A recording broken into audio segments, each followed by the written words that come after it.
Kuya Kim, ayan, yung mga nakasanayan nating tinapay, binibigyan na rin ng bagong anyo at lasa. Bago man sa paningin, pangmatagalan din daw ang sarap niyan. Yan ang buwan naman ng kwentong inalam ni Marisol Abduraman.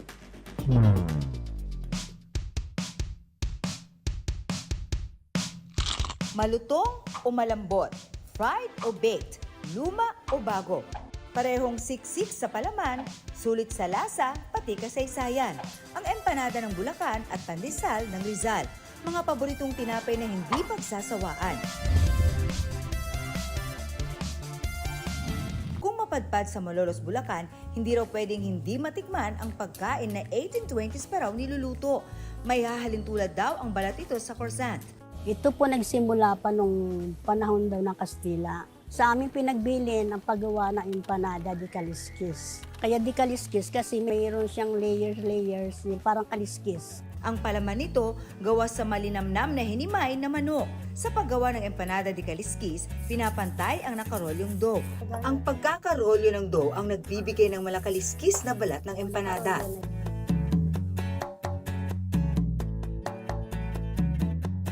Diligisin na natin siya para siya manipis.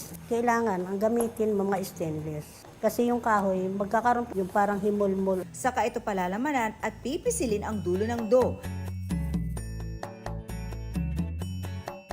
Habang piniprito, paulit-ulit itong bubuhusan ng mainit na mantika hanggang sa lumutong.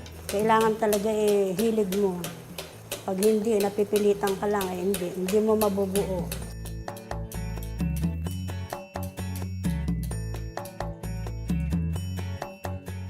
Ito na yung ating empanada de kaliskis, crunchy.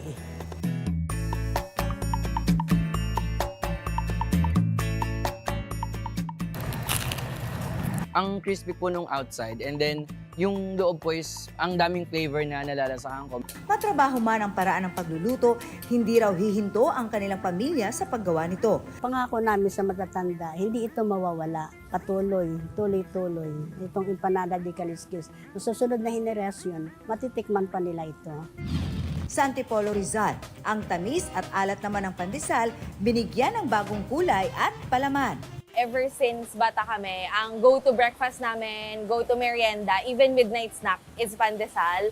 Napag-decide na namin ng family na I think the best way na mag-business kami is through yung pandesal talaga. Tira merienda and dessert in one ang kanilang pandesal.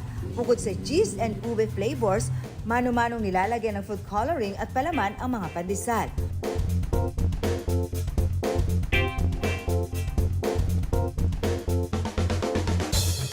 Pula para sa strawberry, yellow para sa mango, blue para sa blueberry at orange para sa crema de leche. Nakakagawa raw sila ng 15,000 piraso ng pandesal kada araw sa siyam nilang branch.